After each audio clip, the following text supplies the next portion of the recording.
There have been many discussions about when slavery started. The first reported case was in 1619 when a group of Africans were brought to Virginia. After 1619, the practice became widespread. An unknown amount of people were taken from many parts of Africa and transplanted into the American South. In 1861, Abraham Lincoln was elected as the 18th president. He then created the Emancipation Proclamation, which freed millions of slaves. Here's real-life testimony from two Black women. Hi, I'm Christina Peterson. I'm 26, born in Montreal, born and raised in Montreal. All right, Christina. Overall, how do you feel Black people are viewed or treated in Montreal? Well, we're definitely seen differently as, I would say, the norm of the residents, which would be like non-Black residents. They're very stereotypical, I have to say. They always negatively think, first of all, you're going to be, abrasive or negative, and it's a lot of times not the case, but that's definitely on a whole how we're treated and viewed in Montreal. Okay, thank you. Can you give me an example of a time where you felt socially excluded, per se, or isolated? Well, I definitely know from personal experience. I can go as far back as elementary school. There was a time on the playground. We had a pole setting up, a setup of a pole to have the ballon point on, and there was a lineup. All the girls, we line up to go and have our turn and play against the winner. And I literally remember me and two of my friends, we were all Black, not being allowed to play. They're telling us you have to join the end of the line. It was we did, and people were put before us, and we didn't realize. We were okay, is it a girl thing? It's because we're in grade 3. What was it? Later on, we come to realize because we're different looking to the girls, they did not want to have us partake at all. So they figured by ostracizing us and putting us off, we'd get the picture and just take off. But we were so persistent. We want to play. We're kids like anyone else, breathe the same. So we figured, what was the problem? And we started to realize, okay, they really just didn't want us. They didn't mess with our kind, and it was pretty sad. But as young as elementary school, imagine grade 3 dealing with that. Do you remember how did that make you feel? If you could I felt terrible. I was when we really started to put our head together and be okay, it wasn't rotational, it wasn't random, it was really pinpointed on us. We were what makes us so different? We go through the same trials and tribulations. What made it so different? We addressed it to people and they were no, you're going too far. They didn't think it was that. It really got pushed under the rug. So that felt even more depressing. At home, we had the support, we had the backings. At school, they were no, hush, hush, hush, and this was years ago. This was grade 3. We shouldn't even have to face things of that nature at that age, So we took it to heart. It was tough. It was tough. Yeah. Do you think that for kids now, let's say in elementary, do you think the problem is better or worse? How can I say this? I honestly think it's being more addressed. I can't say if it's better or worse. How can I say this? Okay.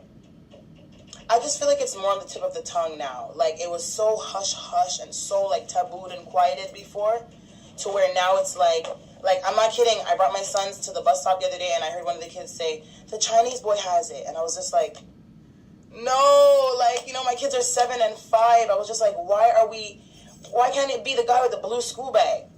Chinese? I don't even discuss races and things with my kids like that. How are we at that stage? And I'm not saying it to blind it and not let my kids know there are different races, there are different kinds, but I mean in descriptive ways. Why is that? So in the same essence, you can say that Black girl. You understand? And it feels just as disheartening, because it's whoa, what? That's the label you saw? Not the girl with the big nose, not the girl with the earrings, the Black girl. Wow. You know what I mean? What a way to set us apart. So this is exactly the point that I'm trying to make. So that's what that was. And what are some things you think that, let's say, the government or society could maybe do to help this problem?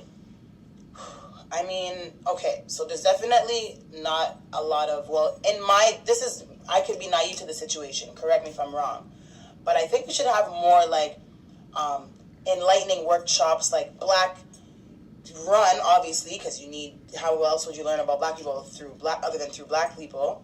But we should have maybe workshops set up I don't know, Black people 101. It sounds silly, but learning about the culture, or maybe understanding that, hey, we're not so far distant or far off. Like, look, a white person and a Russian person, they have cultural not barriers, but they're different culturally, but there's a lot of similarities too. And you can, when you point them out, and you see that, like, oh my gosh, they're really, there's not much difference in a lot of us. We are all humans born into different forms from different countries, different whatever shapes and sizes, but we are all people. We all walk the same life. We all deal the same way. We all cry. We all eat. We all go to the washroom. We all, there's nothing, no one is above or below anyone. We're all on the same wavelength. So I feel like if the government maybe pushed that bracket and pushed that, like, message more, like, people can be more educated to the fact and not be so closed-minded, and especially when you have the government behind you, then like, okay, there's a check mark, certified, like, this is a real thing, and people will maybe be more open to the fact, like, okay, I have black neighbors, like, they are not aliens. There are people like me too. They take their trash out on Friday mornings, like, you understand? Education. I just feel it should be pushed more and not in a bad light. And that's it. All right. We thank you very, very much, No Christina, problem. for your review. Thank you. Thank you.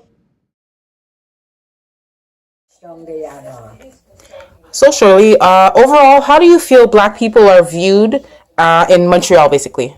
Well, I feel Black people are viewed like they're second-class citizens.